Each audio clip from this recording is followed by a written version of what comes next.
Alright, hello and welcome back to another fabulous episode here at Preptober, where we're talking about scene outlining. Scene outlining is crucial to your novel, if you do like to outline your book. Now, I also have to say scene outlining I think is a step further than normal plotting. I think this is a little bit more in depth, but we're going to explain why in both the Adele Marie method and then also taking that Adele Marie method and switching over into Scrivener in case you want to have all your documents in Scrivener. So let's go ahead and jump over to that clip. Okay, so this is one way you can set it up. I'm just going to very briefly show you. This is going to be a short Preptober episode, and then I'm going to go kind of into detail on how I'm going to do it. But this is one way. This is the Adele Marie method. Adele Marie has this method. She's a booktuber here where she sets it up like this. It's a little different, but I will link a video down below that is more descriptive of that. But simply it is, she goes scene and then chapter, I think, who is in that scene, where the scene takes place, what the scene is, the goal of that scene, the conflict, the resolution, and then I added timeline, as sometimes, like, the timeline can get, for me, can be very confusing. And this is a very in-detailed scene outline, a little too in-detailed, I think, for some people, but it can also, maybe help you if you have never done a scene outline. So what is a scene? A scene is something where, like I said, a scene needs a conflict and a resolution. If it's 100 words, 50% of that words should be a conflict. The other 50 should be the resolution. Sometimes it's not. Sometimes it's very simple. Not always. Also, the goal is, here, for instance, this is for a contemporary project. It's just a random chapter and a random scene. So my main character in that one is Ethan. He is at school, and he's going to several of his classes we have neglected to show up till now, getting last-minute science. I don't know exactly if that's how it went in the actual story, but that's kind of how, when I was outlining it again. And this is simply an element for me, whereas, I haven't been really showing him going to actual school, and so this was me showing the reader, personally, that he's going to school. And one of these things is that it is fall break. And so one of those things is he's not going to be able to go home because he's in Ohio and he's from LA. And it costs money and they don't have the money right now. And so that's one of those things that it's a confliction. The resolution to him not being able to go home is that one of his best friends from hometown actually comes to surprise visit him at the end. And then he also has a last day, and for me, for the timeline, it's the last day before break, and that way I know exactly where it's set up in the story. And this will go forward. As we continue to move down, sometimes the goals of these are not as necessary, but the thing you need to keep remembering as we go through this is the what. This is the biggest category for me, especially for how I outline, and sometimes this is all I know to begin with, and then I figure out some of these really cool things on the side. So, starting with the what category. I think the what is the most important, and that is simply what is that scene about, such as leaving the party for the intimate friend group the next morning. These could be as simple as sayings, and sometimes these can be more longer, as these are the more important parts. Very, very important. So moving over into a different environment, such as Scrivener, we're actually going to go into Project Ramp. Oh, I thought we were. Sorry, that is for a different story. So we are actually going to go into Project Rampage, and then I have two outlines here, scene and chapter outline, and I'm going to very briefly show you how I set up my scene outline in Scrivener. So in Scrivener, if you've never used Scrivener before, I do say get acquainted, which is the reason why I'm filming it this way. I normally would be in the screen and it'd be much different and be a voiceover, but this way I can open Scrivener without you guys having to worry about it. But Scrivener is put up like this. I have it split up into parts as my story takes place in parts, but you might have it just as normal chapters, and so these chapters and stuff might be out and about or whatever. Down here in notes is where I keep everything, and I keep everything very, very much categorized, such as beginning notes, order to the madness, scene outline, and chapter and timeline.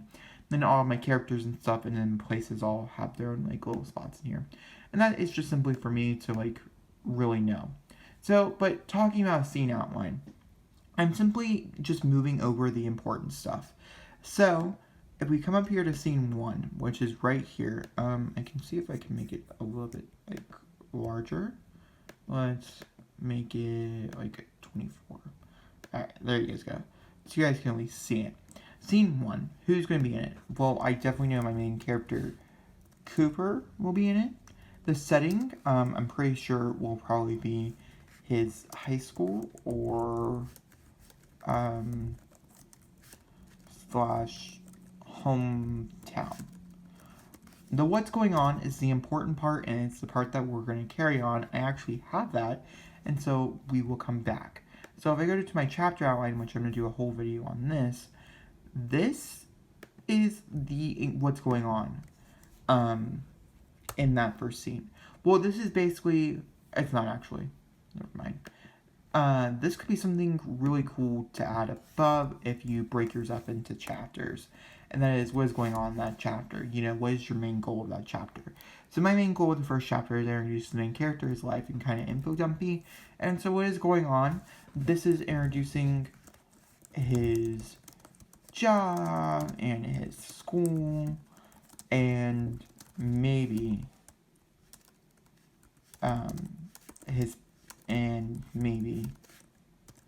his parents. Now, some conflicts we could kind of arise is maybe he's not great at his job, or I know a conflict is his parents' relationship, and so maybe a conflict is his parents, you know, say he does horrible in school, but a simple resolution that I'm simply just being very simple here.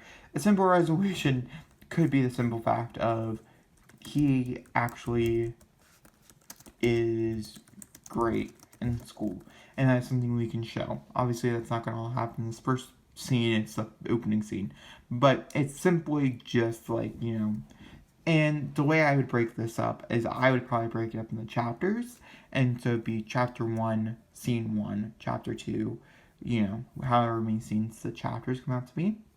And then, moving further, because I do think we should move a little bit further, and show you some other cool things Scrivener could possibly be important to you, is over here, you can actually add almost all those details. So you don't have to keep referencing. This does require a little bit more work, and it's not necessarily something you have to do. It just depends on how many times you want to come down here to notes and click on it. You can also divide your, I don't like it being divided up, it's just a personal preference. But over here in your scene synopsis, this could be really easy for you when you're going back and revising, but you can simply write what the whole scene is about, and so that's the what category. That's why I said the what category is so important. And then down here, the simplest things you can add are conflict resolutions and different things.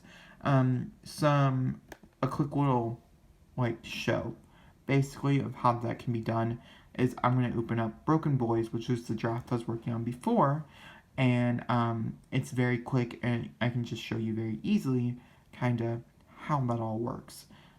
So just give my computer a second to open up the draft, as it will take a second. But I think this could be really easy, really nice for people who do like the outline and they have everything there. And this is something you can work on before you get started in NaNoWriMo, as every chapter could be outlined and you could have all your information sitting right there for you, ready to put on the page. So this is actually, you know, a part of it. But if we come up here to chapter 20, actually, okay, that's a bad example. One of these. Yes, so for instance, I have my what is going on, but I also have my conflict and I have my resolution over here. The things I don't have over here are who's in the chapter and the setting. Those are, of course, things you can add. These are not all necessarily things that, you know, you have to stick to your grounded rules on. You can change basically anything over here. All this stuff is being used up here in this bar. So you can change the conflict, you can make this bold, and of course you can always put who, and you can always put where, and yeah. The only thing you don't have to worry about is what is going on, because that is what your synopsis and stuff is, you know, all about. And it's right here. It's right here.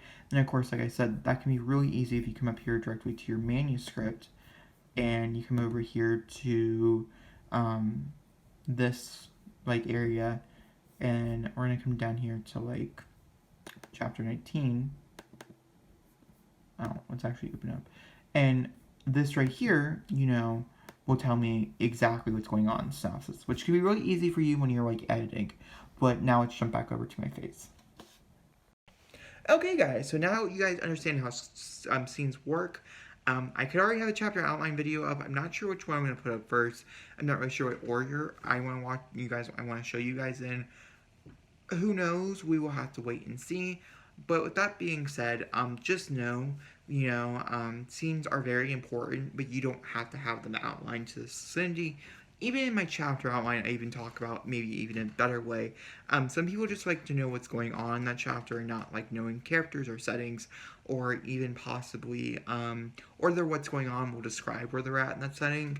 But the conflict and resolution, I'm pretty good at figuring out and writing in and compoing.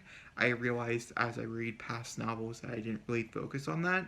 I can pick up, okay, this is the conflict, this is the resolution of the scene, and it works out really nicely. Some people, it doesn't work out really nicely, and some people really do need the extra help. But guys, if you enjoyed this video, please maybe thumbs up. Don't forget to comment down below, hit the subscribe button. I'll see you all next time for another beautiful video.